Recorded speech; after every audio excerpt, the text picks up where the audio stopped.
So I'm officially down 10 pounds. I weighed in this week at 187.5. I did notice a little bit of cravings yesterday, so I'm gonna have to make sure, make it extra big points to pay attention to being present. All right, you guys, weight went up this week. I went up to 191.8, so I'm up like 4 pounds, but we all know that failure bears fruit. So I have a lot that I learned, a lot to share with you guys. So of course, last week I started to notice myself having the cravings. I found myself being like, okay, I got to do better on my diet today. And then I was like, no, I've got to focus on being present. So I was like going through the list.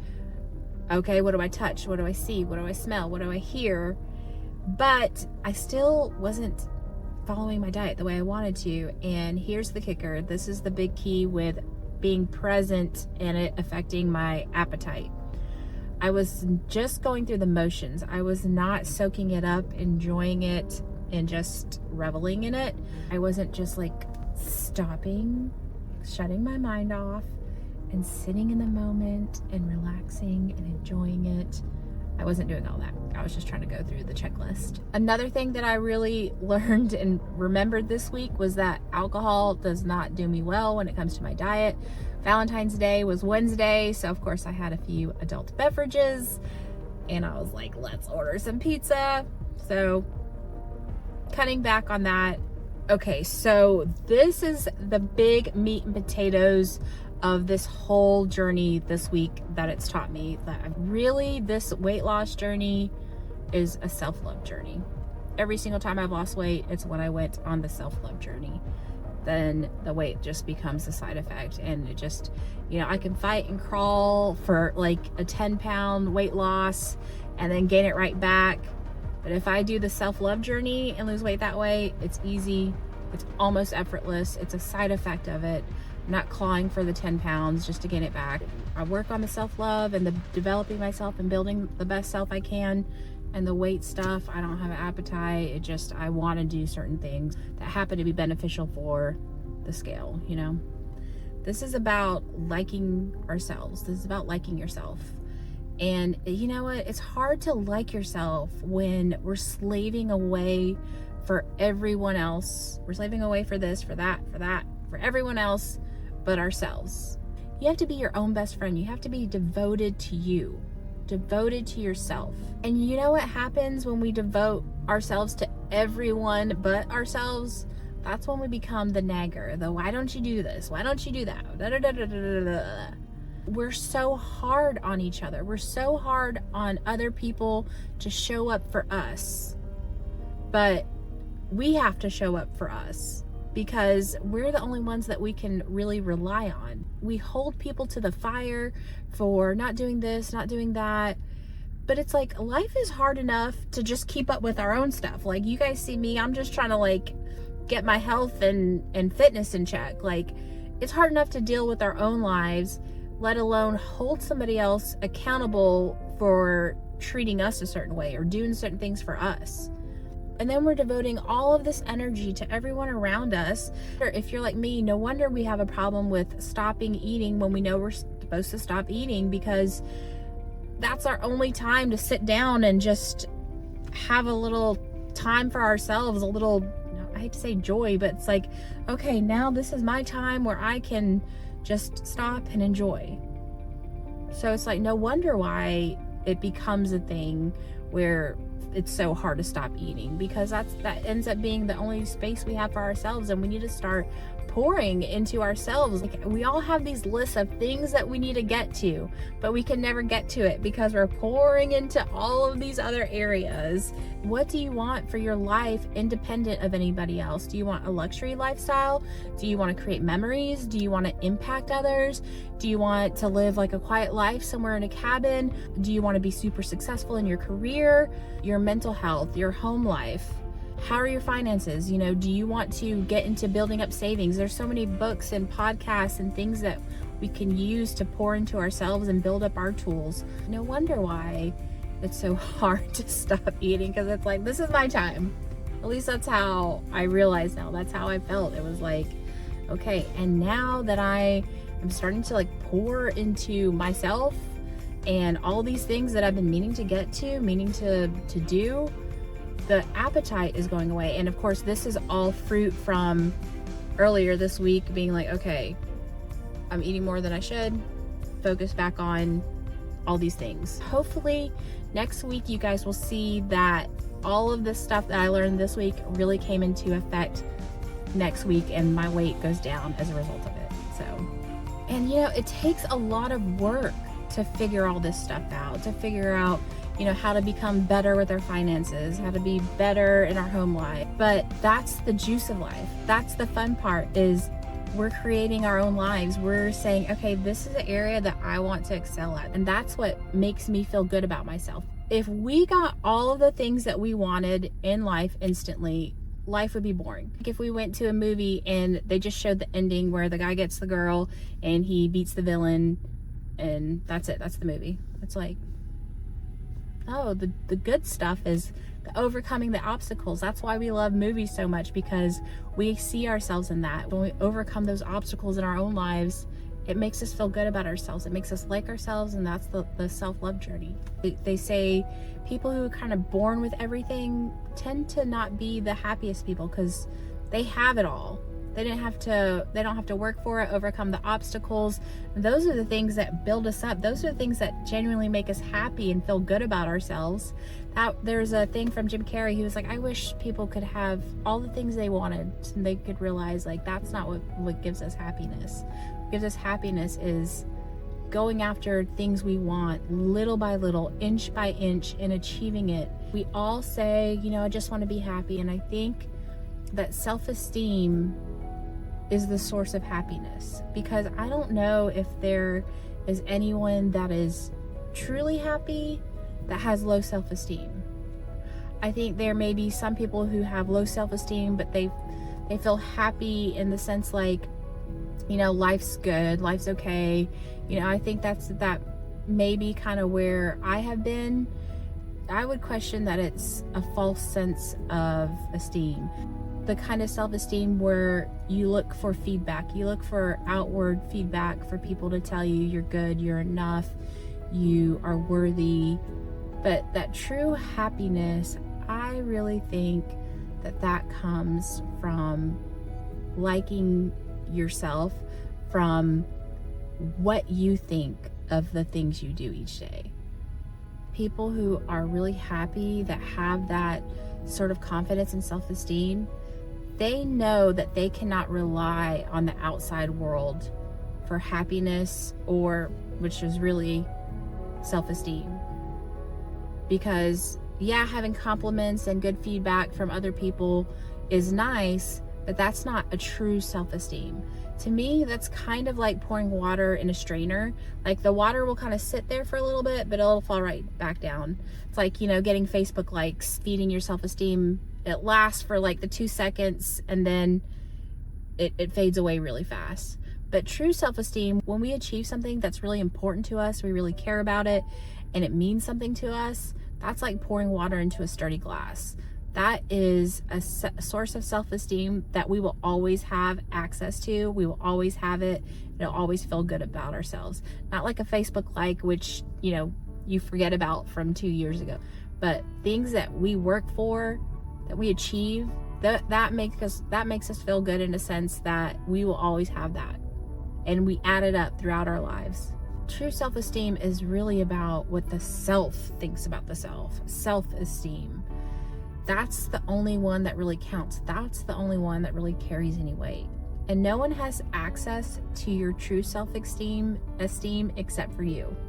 You can want to give it to somebody else, like if somebody else gives you compliments and makes you feel good. You can try to give that source of true self-esteem to someone else, but it will never really stick, because it's a fail-safe. We are the only ones that can really affect our real true self-esteem. Like how it makes you feel watching this video. That means you're doing the research, you're trying to find out the nuts and bolts, you're trying to figure this stuff out, you're ready to like be set free and move on, do other things with your life. You want to knock this thing out. So I think that's like, yeah, feel good about yourself because you're doing the work, you're researching, you're trying to figure it out, you're trying to move the needle. So it's like acknowledging all of these things that you do for yourself independent of anybody else, but it's solely for you. And that to me is just like the true self-esteem, because every time I've gone through these journeys, I start digging into the self-development, into being the best self I can be. And each little thing I learned, just little small things each day, moving the needle just a little bit each day, makes me feel good about myself. And I always feel the best about myself when I lose weight, not because of the weight loss, but because I'm doing all these little things to focus on myself and build myself and be my best self throughout the day on a daily basis. Not perfect all the time, but it accumulates and it makes me feel really good about myself. And it's never that I'm in shape that actually makes me feel good. It's the work. And it's so much more beneficial because instead of relying on everybody else, not that you can't rely on anybody, but that you're on sturdy ground when you are focused on yourself, on building yourself up, being your best self, because we're the only sure thing. You're the only sure thing in your life. You're the only guarantee. You're the only one, because you're the only one that's going to be in your own company 24/7 for the rest of your life. People may come and go, but you are the sure thing. Build your home. You're going to be in your own company for the rest of your life. Make that the best place to be. And I think that when we pour into ourselves and we're not just expecting so much from everybody else to show up for us, to make us feel certain ways, we feel great just in our own company. Just because we're doing things that we enjoy doing, that better ourselves, that make things easier for ourselves and for our lives, then anything that comes from outside, from relationships or other people, is just icing on the cake. And then that's where the gratitude and appreciation for others come in. Because, we in these motivational videos, we hear about people saying, have gratitude, have appreciation. That's kind of like where it comes from, is when we just have our own cup filled up and we're doing all of these things. We're not looking at this person or that person to do all of these things for us. When they do stuff for us, then it's easy to have that gratitude, that appreciation, because we're not like looking for, why aren't you doing this? Why aren't you doing that? We feel good here. We're solid. And then when someone does something nice for us, it's like, oh wow, that's really great, thank you. Then it just adds to our life. Y'all, I've had a week, not like a hard week, but just, the failure bears fruit. It just brings all these other things to the surface that I'm learning as I'm like, okay, so, it started with, why am I eating a little bit more than I know I should? And then it just starts, I start pulling at the thread and all of these things just start coming up. I think these are things that we all know at our core. Are we living up to our potential?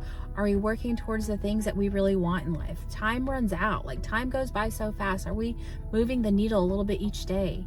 Are we following the breadcrumbs of success? Do we see obstacles as a big stop sign, a big brick wall?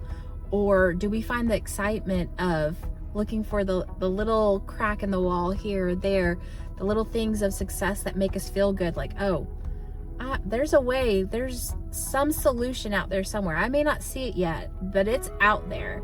And start looking and hunting and figuring it out, like watching this video, and then start clawing at it and breaking through. That's the juice of life. That's the fun stuff. That's the excitement. And I can feel my thirst for life back, because this is what it is. It's figuring all of this stuff out and going through it. And if you don't like where you're at right now, you can change it. You have the power to change it. So it's about really being aware of the choices you make. Does it make me feel good about myself, or do I feel like I'm just trying to get feedback so someone else can feed my self-esteem? Or does this make me feel good? And being aware of it, and then starting to choose things that make you feel good. And it may be letting go of some limiting beliefs, if I don't do this, somebody may not like me. But that's the point, is when we like ourselves, we don't need anybody else to like us. The people that are right for us in our lives will fall into our lives. They will be there.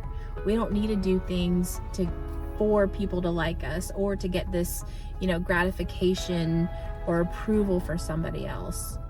Easy example, if somebody tells a joke that you don't think's funny, do you laugh to be cordial, or do you just kind of not laugh? I started doing that. if I don't think something's funny, then I'll, you know, just kind of smile or whatever. I'm not like rude, like that was not funny. I'm not rude about it, but just being honest with myself and true to myself. It's those little things that tally up and they add up little by little each day.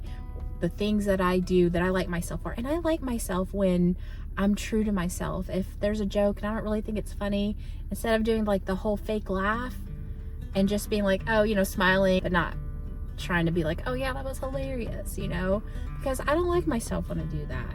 I feel fake when I do that. I feel like I just feel like I'm not being true to myself. I think it allows for more self-respect for myself, but then also other people respect me more as well because they see my respect for myself.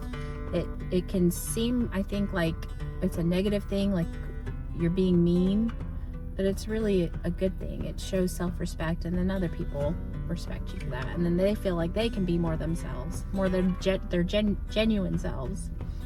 All this week, you know, having those obstacles and learning, okay, well, I have to really not just go through the motions of being present, but I've got to like stop and relish in the present moment and enjoy it and pour into myself, all that good stuff. And then that just kind of like led into all of this like self-love thoughts that started coming to my mind and that I wanted to share with you guys, because, you know, the truth about it is the weight loss journey, if we want it to be a permanent thing, it's got to be a self-love journey, and the self-love journey has to stay consistent. I think we think, hey, it's got to be focused on diet and exercise for the rest of my life, but I think that stuff, from all of my ups and downs of going on this weight loss roller coaster, I think all the diet and exercise stuff, that comes naturally when we focus on the self-love journey, on the being the best self and focusing on ourselves and keeping the spotlight on ourselves, not on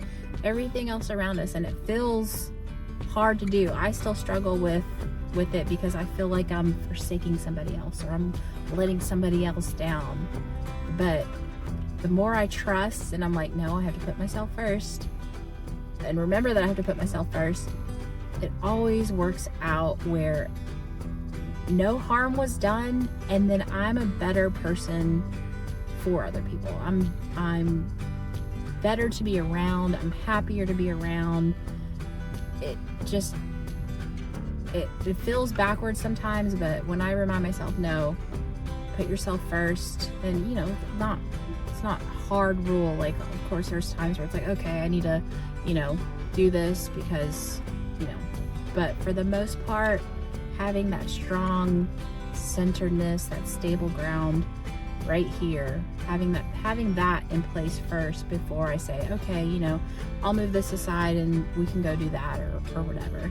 Because, you know, there does have to be some balance, but, you know, putting ourselves first and then being able to give to everybody else is so important. But yeah, the self-love journey, I think, is where it's at, because all of my weight loss ups and downs, the self-love, that is the core of it, and then the weight falls off, and then what happens is I let go of the self-love part.